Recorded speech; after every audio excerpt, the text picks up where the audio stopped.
Kevin Stefanski feels like his job may be on the line? I don't concern myself with outside type of things. But I'm committed to his development, just like all of our rookies. So we'll continue to focus on getting our guys better. And that's what we'll stay committed to. And that's what's important to me. And so you didn't get this man a fighting chance to compete. He went into a gunfight with 2 knives. He gonna lose that every time. You know you're going to waive Tyler Huntley. So what good did that 2-minute drive do for him? Was it going to help him?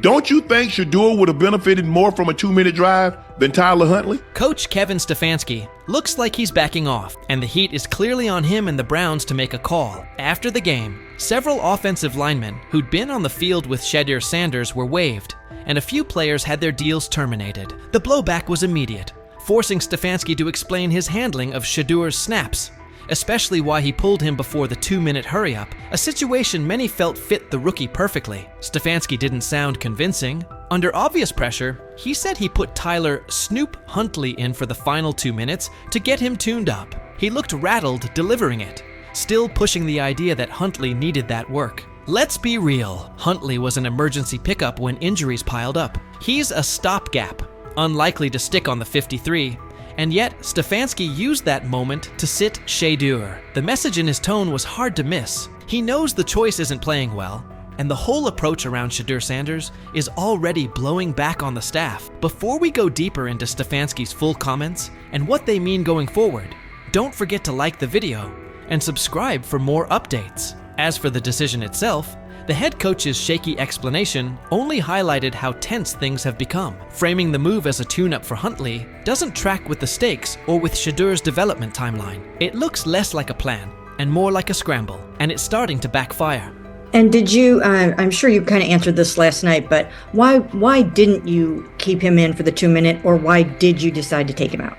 Yeah, nothing more than decided to give Snoop. TJ Houshmandzadeh, the former NFL wideout, didn't mince words about Kevin Stefanski's handling of Shedeur Sanders. He said that in all his years around the league, he's never seen a coach appear so uninterested in a player's success. To Houshmandzadeh, Stefanski's choices look personal, like there's a grudge against Shedeur, and that's what he finds most troubling. TJ Houshmandzadeh called the bias blatant and cautioned that, if it's real, the push on the Browns to dismiss Kevin Stefanski will only intensify.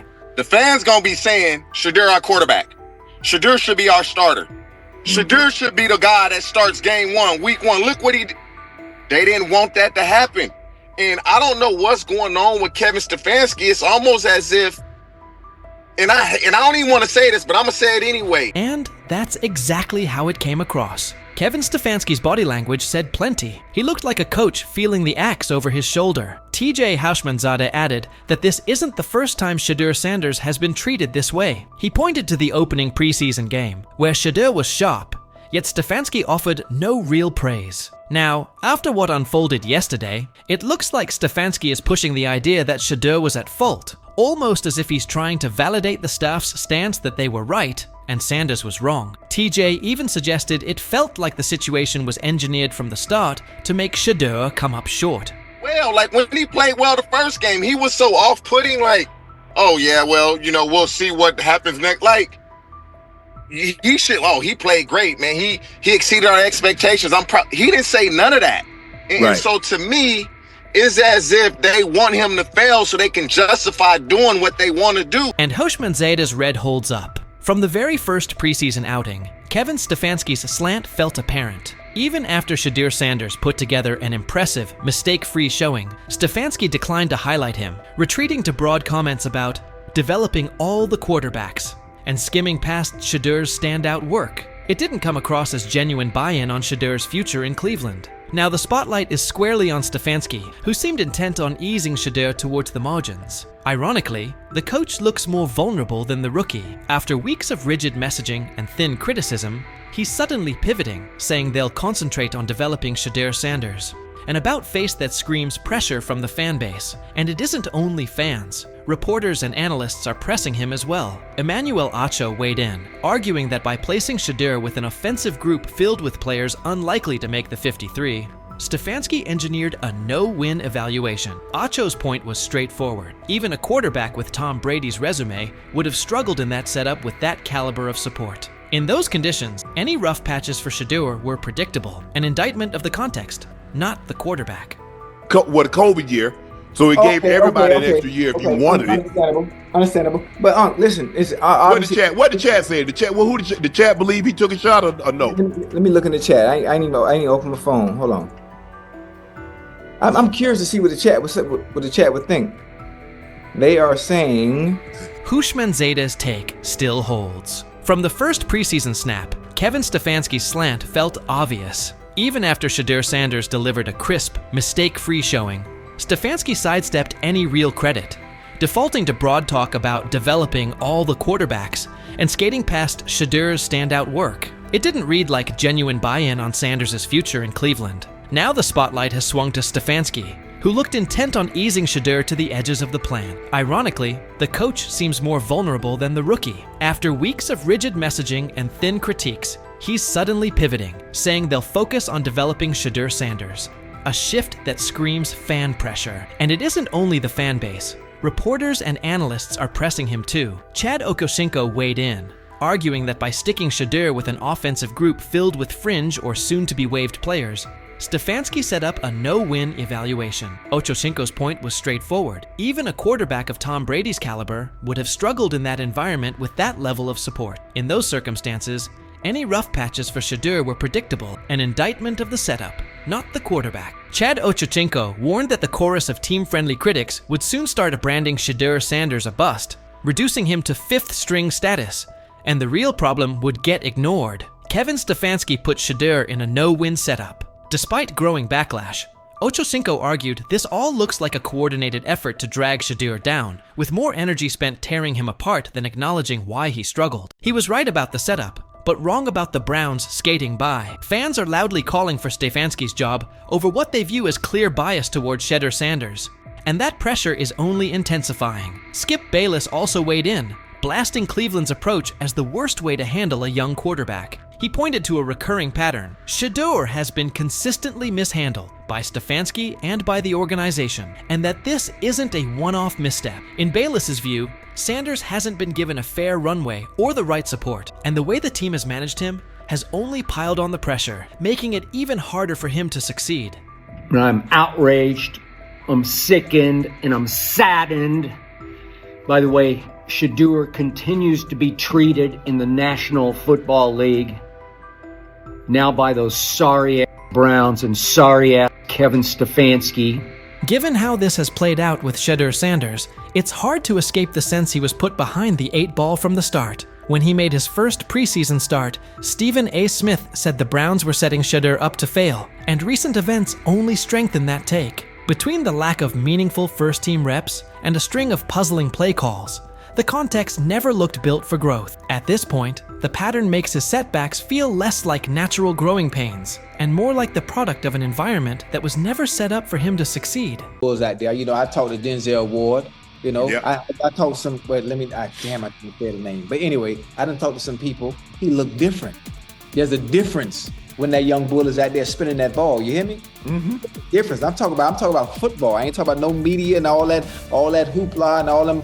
On Twitter they putting up the numbers. Some he with 10 for 12 for 2 touchdowns. I'm talking about when he's at the helm, he looks different. Whether he's going with the first team, second team, or third team, it don't matter. From being buried on the depth chart as a fourth stringer to suddenly becoming a standout on the second team, Shedeur Sanders just pulled off the most impressive quarterback comeback since Tom Brady made the world believe he wasn't finished at 40. What is it going to take for you to just buy in to Shedeur Sanders when players all around him are telling you how different he looks, how good he looked, how he just has that aura to him? Because it seems like all the players that are around Shedeur Sanders have nothing but great things to say about him and love him. Because again, he clearly just looks different than the rest of the competition that we've seen. And like I said, the last time I've seen guys go for or say things about a certain player like that, it was Baker Mayfield. So could 12 be that guy? How long until we see 12? Because I feel like it's just a matter of... The same haters who were cheering when he got dropped to fourth string are now scrambling for excuses faster than a glitchy Wi-Fi during the Super Bowl. Get ready, because this isn't just a step up on the depth chart. It's a serious reality check that's got the critics choking on their own words with a big helping of humble pie. Being said, I see some balls coming out of Shedeur Sanders at that game, and I'm like, kind of looks like a guy. Yeah, I'm reading. He can sling it. I see him, some of the veterans, how they talk to him, mic'd up, see what he's doing in the community. Yep. Talking about Njoku there? Njoku, Mike Knapp. Yeah, once you see, different little interactions and things like that, I know he has the talent. We'll see. It'll be a competition that usually brings the best out of guys, especially young guys. So I'm interested to see how that quarterback situation. I've heard he's been outstanding. The Cleveland Browns training camp just turned into the most talked about event in town. All thanks to Shedeur Sanders, who took his spot as fourth string and used it as motivation for one of the most impressive rises the NFL has seen in years. While everyone was busy counting him out and calling his career dead, Sanders was quietly putting together a performance so good that coaches are saying they haven't witnessed anything like it in the last 15 years. Drafted in the 5th round, all that means nothing when it's time to play football and that whistle blows. He looks different than the rest of the competition. That's what I heard. And I'm talking from a not Brother Ward, I'm just talking about from sources that's in that room, that's on that field, that's playing the sport. Man, come on, man. Yep, coaches with decades of experience are honestly scratching their heads, trying to figure out how someone goes from being a practice squad afterthought to seriously competing for a starting spot in just a few weeks. Thing is, they never planned on taking him. The problem is, like Ocho Cinco said, you got somebody that has endeared himself to the locker room. And guess what? The difference between him and Tim Tebow, the biggest one, is he can play. He can throw the ball. Tim Tebow running around being an H-back, he can throw the ball. And he's done everything he needs to do. He ain't saying nothing. He ain't rocking the boat. He ain't mad about the reps. He ain't mad about none of that. All the people out there want to see is this, like Tyler said earlier. We want to see what he can do with Jerry Jeudy. That's it. I want to see what he can do with David Njoku. I want to see him with Junkins. I want to see him with the first running backs. If you are cooking, if you are beating down the doors with the 3s and 4s, guess what? You deserve more. That was a bar. It rhymed. It was. Remember when Mary Kay Cabot dropped that bombshell report saying Shedeur Sanders was the 4th string quarterback? The internet blew up faster than a Michael Bay explosion. Critics came out of nowhere, like ants at a picnic, rushing to call his NFL dreams dead on arrival. They claimed he was only shining against guys who'd either end up on practice squads or be out of the league by September. They pointed out he wasn't getting reps in 11-on-11 drills and said he needed to earn his way up the depth chart. Dude, listen, the guy, all I can say is that he goes where the ball's supposed to go and it looks the way it's supposed to look. Mm-hmm. And when I hear that tells me it sounds like the Browns may have got a steal with Shedeur Sanders in the 5th round because I think he'll have a chance. I'm not saying he's going to be the starting quarterback in September, like week 1 or 2 or whatever it may be early in the year, but I think he's got a chance to develop into something that hopefully would preclude them from having to draft a quarterback first overall or top 5 next year. Being said, I see some balls coming out of Shedeur Sanders at that game, and I'm like, kind of looks like a guy. Yeah, I'm reading. He can sling it. I see him, some of the veterans, how they talk to him, mic'd up, see what he's doing in the community. Yep. Talking about Njoku there? Njoku, Mike Knapp. Yeah, once you see, different little interactions and things like that, I know he has the talent. We'll see. It'll be a competition that usually brings the best out of guys, especially young guys. So I'm interested to see how that quarterback situation. I've heard he's been outstanding. Funny how the tables have turned. Those same critics are now watching Sanders climb the depth chart like he's scaling Mount Everest with rocket boosters. The guy they wrote off is now the one they can't stop paying attention to. Every completion sends a message. Every perfect throw is a reminder that real talent doesn't stay hidden forever. And with every practice, he's showing that maybe, just maybe, the Browns stumbled upon their hidden gem. One thing for the fans to sit here and hype up Shedeur Sanders because we all know how we get about certain players that we like. But it's another thing when you hear it from players who are actually on the field, who are actually in the locker room, who are actually next to this guy every single day. Because I'm sure we've all seen the quote by now by Chad Johnson when they were on the nightcap, and he talked to some young bulls. He talked to Denzel Ward. He didn't want to give away his name, but he already did it. And he said that Denzel Ward says he looks different from the rest of the competition. We've already been seeing. When word got out that Shedeur Sanders officially moved up to second-team reps, passing Dillon Gabriel along the way, the shockwaves hit from Cleveland all the way to Canton. This wasn't just some small roster tweak, this was huge. One day he's throwing passes to practice squad guys, and the next he's running with the second team, putting real pressure on the starting quarterback spot. The promotion came after Sanders completely dominated minicamp, showing toughness, leadership, and total control on the field. His passes were right on target, hitting receivers in stride. His decision-making was sharp as a blade, and his grasp of the playbook had coaches nodding like proud parents at a school play. But this wasn't beginner's luck. It was steady, calculated execution that the coaching staff just couldn't ignore. And I don't know, there was never no one thought he was this like malcontent or like a bag. It wasn't. That was the word, That was kind of what was being said. That was kind of what was being said. No. The pre-draft process was so unorthodox that he didn't go through it all like everyone else did. And I think there's a lot that we can look back on this thing, especially if he becomes a star in this league, and say, you could point fingers in a million ways. Not having a pure agent, not having the workouts that everyone else did, going to these teams, not necessarily being as willing to throw the ball when asked at the All-Star games, like that kind of stuff I think might have stung him, it might have turned teams off. But I know when Stephen A. Smith starts singing your praises, that's when you know you've officially arrived. The ESPN personality, famous for his fiery takes and no-nonsense analysis, didn't just mention Sanders. He gave him the full Stephen A. treatment. He praised Sanders not only for his top-tier football skills, but also for the intangibles that separate the good from the great. This kid's mindset puts him ahead of the pack, Stephen said, with the confidence of someone who's seen enough football to spot greatness from a mile away. He pointed out Sanders' composure, mental toughness, and relentless drive to compete at the highest level. When Stephen A. says, "It's not just about throws and stats anymore," you better believe the whole football world is paying attention. This stuff wasn't made up. I covered the draft for ESPN. I'm sitting on the desk. It's Shefty, it's Mel, it's me, it's Lewis. I heard some of the same things that Deion Sanders is talking about. And S.A. and Kenton, you know this, we all have relationships. We all have people who tell us information, they help us prepare to do our job. I heard some of the same things. Some of these things weren't necessarily made up, at least I don't think, from the people that I trust who told me these things. And so, and it's not a knock, it's just how he plays in that spread wide open offense, and you project that to a spread wide open field.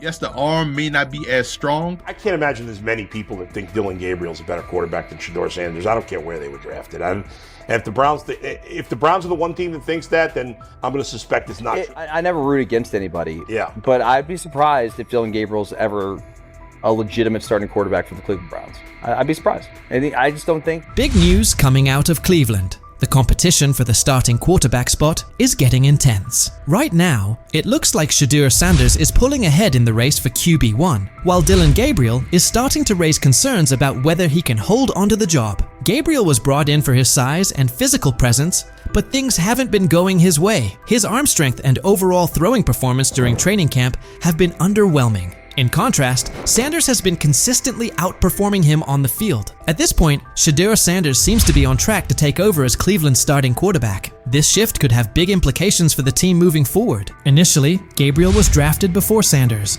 and was widely seen as the likely pick for the top quarterback spot. But there's been one major issue that keeps coming up: his height. At just 5'11", Gabriel's size has become a real concern, especially in a league where physical stature can make a big difference. Throughout training camp, Gabriel has had a tough time making long throws with the kind of ease people expected from him. In a position that demands both power and precision, that's a tough weakness to overcome. Meanwhile, Sanders has continued to turn heads with his ability to deliver accurate deep passes, using his long limbs and natural throwing ability to his advantage. It's become clear that Sanders has taken control of the QB battle during camp, while Gabriel has struggled, particularly when facing pressure or a crowded pocket. That's now led to a lot of talk from analysts, who are wondering if Gabriel's lack of arm strength and ability to perform under pressure might be too big of a hurdle for him to succeed in the NFL. The big question now, how can a quarterback with such a serious gap in his game expect to survive, let alone thrive, in one of the most competitive football leagues on the planet? Gets the ball out, he's accurate. As far as how's that translate to the National Football League, I just don't see it. I don't know why. I'm sure he's a great kid, he plays his ass off, he's a winner, but when I watch him on tape, nothing really excites me about his game other than the fact that he's pretty accurate, got a quick arm. Dillon Gabriel's struggles became pretty obvious during OTAs and minicamps, where some key issues in his game started to show.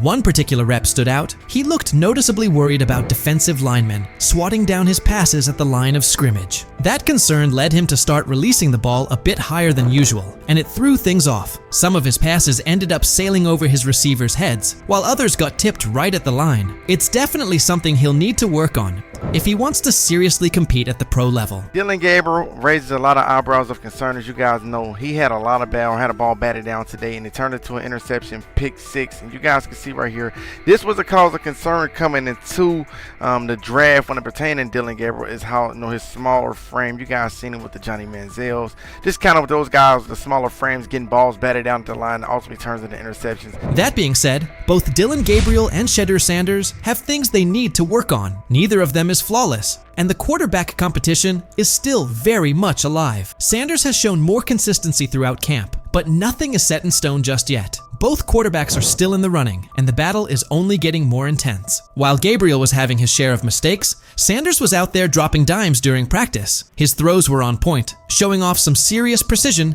and smart decision-making. One play in particular stood out. He connected with his tight end on a corner route near the back pylon. It was a tight window, with a linebacker trailing, and the receiver pressed at the line. But Sanders placed the ball perfectly. It was a textbook read. As soon as the safety bit on the short route, Sanders quickly recognized the one-on-one coverage and took the deep shot without hesitation. That kind of situational awareness, paired with his accuracy, is what's giving him the edge right now. There's even been some chatter that Cleveland may have picked up Dillon Gabriel just to block another team from grabbing Sanders. According to reports, owner Jimmy Haslam was very interested in bringing Shedeur on board, but not everyone on the coaching staff was sold at the time. Regardless of those early disagreements, Sanders is proving himself where it matters, on the field, showing that he's ready to compete at the highest level. There's a lot of speculation. He wanted Shedeur Sanders. The staff drafted Dillon Gabriel, Oregon, 2 rounds earlier. And they were doing that not because they necessarily loved Dillon Gabriel, they liked him, but they thought it would stop their impulsive owner from forcing them to draft in round 4 Shedeur Sanders. One thing that's really helped Shedeur Sanders stand out is how well he communicates on the field and takes charge of his teammates. His leadership and calm under pressure have pushed aside any lingering doubts about his potential, and he's steadily climbing to the top of the QB competition. The progress he's made in such a short span is making the coaching staff take a second look at their original plans. At this point, it's becoming clear that Sanders is making a serious case to be the future face of the Cleveland Browns. But it's not just the coaches he's winning over. Fans are fully backing him too. Across all age groups, people are showing strong support for Sanders, with many calling for him to be named the starting quarterback. His exciting playstyle, paired with his natural leadership and magnetic personality, has really struck a chord with the fan base. There's a noticeable buzz building around the idea of him leading the team, and fans are clearly invested in his journey. The hype isn't just about what he could become, it's about the energy and spark he's already bringing to the team. Fans want someone who can lead, inspire, and get results. And right now, Sanders looks like that guy. Even veteran quarterback Joe Flacco had high praise for him, saying Sanders puts a smile on his face, not just because of how he plays, but because of the positive vibe he brings to the locker room. It's obvious that Sanders is leaving a strong impression on everyone, from coaches and analysts to his teammates. I don't know if it has an impact on much, but Shedeur's been great. I mean, he's a lot of fun to be around in those meeting rooms, and I think so far there's been, at least once in the meeting room that he's made me crack a smile, and that's what it's all about. He's a young guy trying to learn some football and come out here and practice well and do those things. And like I said, he's been a lot of fun. I mean, he's come up to me and. As the quarterback race in Cleveland picks up steam, it's becoming more obvious that Dillon Gabriel is slipping out of serious contention for the starting role. He came into camp with high hopes, thanks in large part to his size and athleticism, but his recent showings have raised some red flags. Gabriel's inconsistency with deep throws, especially when under pressure, has exposed a major weakness that's tough to ignore. Even with his solid build and physical tools, Gabriel just hasn't shown the kind of arm strength and accuracy needed to compete at the NFL level. His inability to stay composed and deliver under pressure has only fueled more concern about whether he can really hold his own in this league. Meanwhile, Shedeur Sanders is quickly climbing the depth chart, not just because of his standout play, but also due to his physical strength and mental grit. Sanders has been throwing with confidence and precision, even under duress, and he's consistently making smart reads when it counts. His accuracy and decision-making have really popped during training camp. What's more impressive is Sanders' commitment. Even without getting most of the first-team reps, he's stayed locked in and kept a disciplined approach. That work ethic, paired with his upbeat personality and leadership qualities, has earned him the respect of both his coaches and teammates. He's become a favorite among the fans, not just for what he's doing on the field, but for the energy he brings to the team overall. With Gabriel continuing to struggle, Sanders is clearly setting himself apart, not only with performance, but with presence. So now the question goes out to Browns fans. With Gabriel trying to find his footing, and Sanders making a strong push with solid play and leadership, who do you see taking over as QB1? Are you holding out hope that Gabriel bounces back? Or do you think Sanders is the obvious choice to lead this team into the future? Let us know what you think and who you're backing.